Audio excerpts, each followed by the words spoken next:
wabarakatuh.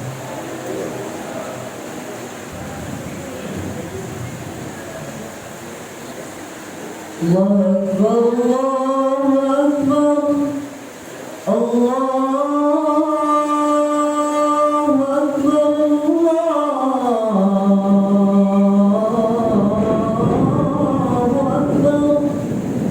Asyhadu an la ilaha illallah.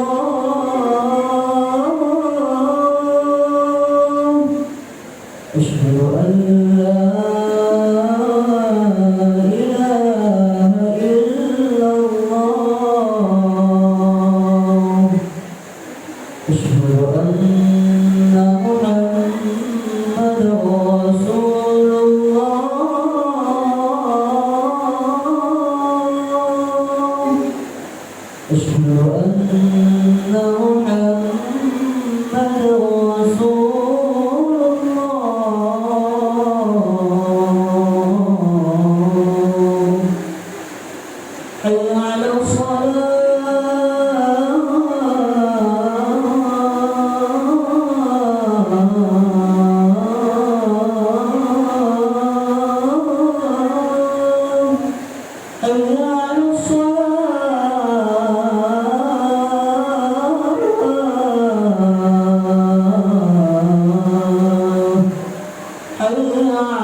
Alhamdulillahilladzi faqqahana wa naffa'ana bisulul syar'i allamana subhanahu wa ta'ala fadlan wa manna minhu ma lam na'lam wa fassana bi afdalil adyan was sunnati wa qarrabi wal Qur'an. Asyhadu an la ilaha illallah wa asyhadu anna Muhammadan abduhu wa rasuluh la nabiyya ba'dahu. Fatamul anbiya wal mursalin sallallahu wa sallamu ala nabiyil akhlaqil karim Muhammadin wa ala alihi at-tahharin wa sahbihi afdalil abrar. Amma ba'du, ya ayyuhal mu'minun ittaqullaha ta'ala haqqa taqwa. Ittaqu rabbakum bimtithali awamirihi wa bijtinabi nawahihi. Qala ta'ala fi kitabihil karim, Iqra bismi rabbikal ladzi khalaq, khalaqal insana min 'alaq. Iqra wa rabbukal akram, alladzi 'allama bil qalam, 'allamal insana ma lam ya'lam. Shadaqallahul 'azim. Hadirin baik hadirat rahimahullah. Dalam kesempatan ini saya berwasiat kepada diri saya sendiri dan hadir untuk selalu berusaha meningkatkan kualitas iman dan takwa kita kepada Allah Subhanahu wa ta'ala. Marilah kita tanamkan kesadaran dan keyakinan bahwa hanya dengan keimanan dan ketakwaan itulah kita bisa menggapai kehidupan yang bahagia di dunia dan akhirat. Hadirin dan hadirat rahimahullah. Allah menciptakan alam semesta ini dengan maksud dan tujuan tertentu agar manusia bisa merasakan kehadiran Allah. Allah memperlihatkan tanda-tanda kekuasaannya sebagai Tuhan dengan melakukan pengamatan terhadap alam semesta itu pula. Tiap manusia bisa belajar banyak hal, bahkan dengan cara ini akan tercipta berbagai disiplin ilmu pengetahuan. wahyu yang pertama kali diturunkan Allah kepada Nabi Muhammad Shallallahu Alaihi Wasallam, yakni surat Al-Alaq. Allah Subhanahu Wa Taala berfirman, Iqra, yang artinya bacalah. Dalam ayat tersebut Allah tidak menyebutkan objek dari perintah membaca ini. Berarti Allah memerintahkan kita seluruh umat manusia untuk membaca segala hal, tidak hanya terbatas pada buku, tidak hanya meliputi kitab yang mengkaji permasalahan agama, namun juga ilmu pengetahuan atau sains secara luas. Bahkan kita juga perlu membaca peristiwa, tanda-tanda alam, dan semua kejadian yang terjadi di sekitar kita. Semua itu dilakukan dengan tujuan agar kita bisa mengambil hikmah atau pelajaran yang dapat kita jadikan sumber pengetahuan. Untuk menunjukkan arti pentingnya membaca dalam proses pembelajaran, pada ayat ketiga Allah kembali mengucapkan kata Iqra, kemudian diikuti dengan ayat keempat Alladzi 'allama bil qalam, yang artinya dialah Allah yang mengajar manusia dengan perantara qalam. Secara harfiah, qalam bermakna pena, artinya Allah juga memberikan ilmu kepada manusia melalui aktivitas menulis, sehingga dari ayat itu dapat dipahami bahwa cara belajar yang baik tidak hanya dengan membaca, tapi juga dengan menuliskan kembali apa yang sudah kita baca atau kita lihat. Jika kita melihat atau mengalami sebuah peristiwa yang berkesan, maka tulislah. Apabila kita membaca kalimat yang bagus dan mengandung pelajaran, maka tulislah. Jika seorang teman bercerita tentang pengalaman yang bisa menambah pengetahuan, maka tulislah. Bahkan kejadian yang menyedihkan pun juga perlu ditulis. Kegagalan dalam pekerjaan, sekolah, dan semua hal tidak ada salahnya jika ditulis agar mencari catatan penting yang dapat mengingatkan kita agar tidak melakukan kesalahan yang sama di masa yang akan datang. Begitulah Allah Subhanahu Wa Taala memberikan informasi berharga tentang cara belajar yang baik. Kemudian apa tujuan Allah mengajarkan itu semua? Tujuannya tiada lain supaya kita umat Islam menjadi generasi Rabbani. Dalam surat Al-Imran ayat 79 Allah Subhanahu Wa Taala berfirman, "Maka li basyarin ayyutiyahu Allahul kitab wal hukma wan nubuwwata tsumma yaqulu lin-nasi kunu ibadan min dunillahi walakin kunu rabbina bima kuntum tu'allimuna al-kitab wa bima kuntum tadrusun."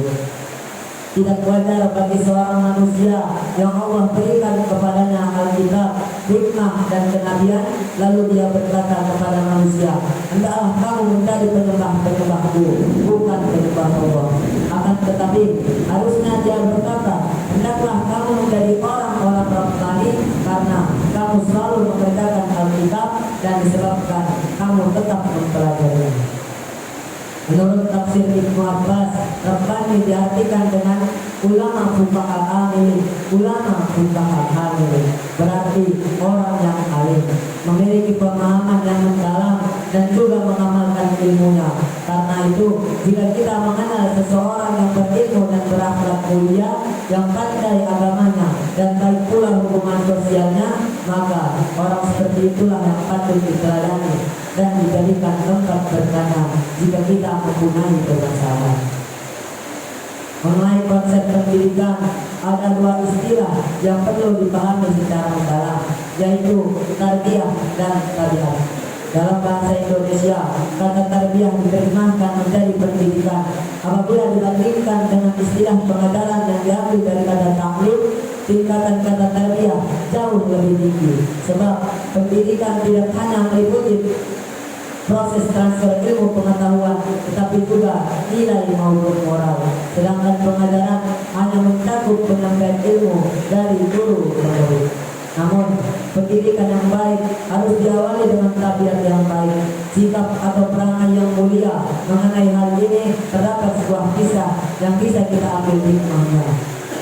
Suatu saat, Luqman, seorang yang arif dan bijaksana yang namanya diabadikan dalam Al-Quran, pernah berdiskusi dengan raja mengenai tarbiyah atau pendidikan dan tabiat. Sang raja berpendapat yang paling berpengaruh dalam pembentukan kepribadian seseorang adalah tarbiyah atau pendidikan. Alasannya, jika seseorang mendapatkan pendidikan yang baik, maka dia akan memiliki perangai yang baik pula. Namun, Luqman mempunyai pandangan yang berbeda. Menurut Luqman, yang paling baik berpengaruh adalah tarbiyah. Raja pun bermaksud membuktikan kebenaran argumennya kepada Luqman. Cara yang dilakukan sangat unik, yaitu dengan mendidik kucing menjadi pramusadi atau pelayan. Beberapa ekor kucing dididik sedemikian rupa dalam waktu yang cukup lama supaya bisa mengantarkan makanan dan minuman. Kucing-kucing itu diajari agar tidak tertarik sedikit pun pada makanan yang dibawanya. Meskipun makanan yang dibawanya itu adalah ikan, setelah melewati waktu yang cukup lama hingga beberapa tahun, pendidikan itu menampakkan hasil. Kucing sudah mampu menjadi pelayan yang baik karena mampu membawakan makanan tanpa tergiur sama sekali. Melihat hasil pengajaran yang memuaskan ini, Raja pun menyiapkan rencana untuk membuktikan kebenaran argumennya pada Luqman. Pada waktu yang sudah ditentukan, dalam sebuah acara jamuan makan di kerajaan yang dihadiri oleh tamu undangan, Raja memberikan instruksi agar kucing-kucing pramusadi segera datang membawakan talam berisi makanan dan minuman untuk diberikan kepada para tamu. Tamu dan orang yang mengikuti jamuan makan kali ini dibuat takjub dan heran, tapi tidak demikian halnya dengan Luqman. Rupanya Luqman juga sudah menyiapkan rencana untuk memberikan bukti kebenaran argumennya. Luqman menyimpan beberapa ekor tikus di sebuah kantong. Luqman berpikir apabila pendapatnya benar, maka kucing akan berlari mengejar tikus karena sifat dasar atau tabiat. Kucing memang tidak suka pada tikus, sedangkan apabila raja benar, maka kucing akan tetap melanjutkan tugasnya sebagai pelayan dan tidak terusik oleh keberadaan tikus. Ketika waktu dirasa sudah tepat, saat kucing pramusadi berada di sekeliling para tamu, Luqman melepas tikus-tikusnya.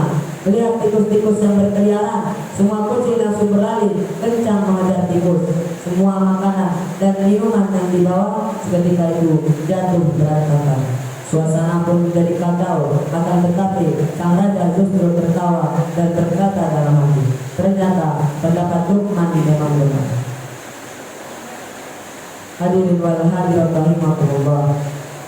Dari kisah itu kita dapat memetik pelajaran penting. Jika kita tidak mampu memenuhi hak-hak anak, maka jangan terlalu berharap anak akan menunaikan kewajibannya atas diri kita, orang tuanya. Bila kita memang lalai mengerjakan kewajiban kita sebagai orang tua, jangan pernah menyalahkan anak jika ia durhaka, sebab pada hakikatnya kitalah yang berperan besar menjadikan anak bersikap durhaka. Semoga kita diberi kemampuan untuk mendidik putra putri kita dengan cara-cara Islami dan sesuai dengan yang diajarkan Rasulullah SAW, sehingga anak keturunan kita bisa menjadi orang yang soleh dan solehah, generasi Rabbani yang membawa kemaslahatan bagi seluruh manusia.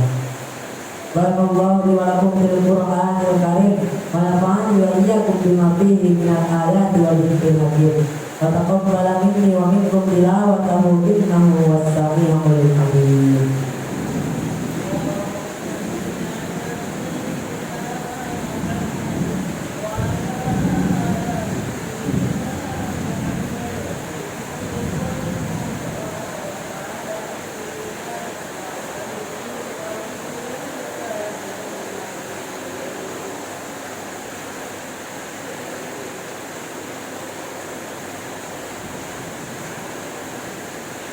Alhamdulillahirabbil alamin alladzi aqana ni'aman katsiratan wa razaqana imanan wa hudan wa huwal islam.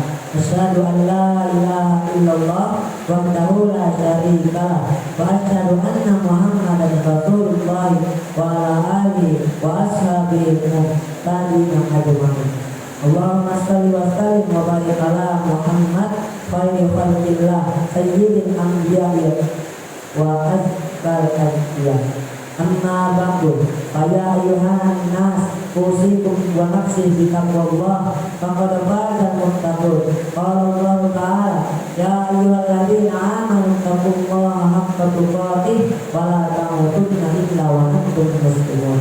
Allahumma salli wa sallim wa barik ala sayyidina wa maulana Muhammad rasulillahi khairil khalqi wa ala alihi wa ashabihi wa man tabi'ahum bi ihsan ila yaumiddin. Allahumma ighfir lil muslimin wal muslimat wal mu'minin wal mu'minat al ahya'i minhum wal amwat innaka sami'un qaribun mujibud da'wat bi rahmatika ya arhamar rahimin. Allahumma inna nas'aluka mujibati rahmatika wa azaima maghfiratika wal ghanimata min kulli birrin was salamati min kulli ithmin. Allahumma ahsin aqibatana fil umuri kulliha wa ajirna min khizyi dunya wa adzabil akhirah. Rabbana atina fid dunya hasanah wa fil akhirati hasanah wa qina adzabannar. Wa sallallahu wasallam ala sayyidina wa maulana Muhammad wa ala alihi wa ashabihi ajma'in.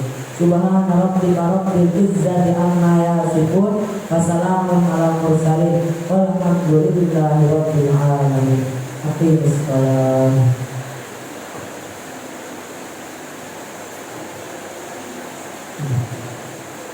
الله أكبر الله أكبر أشهد أن لا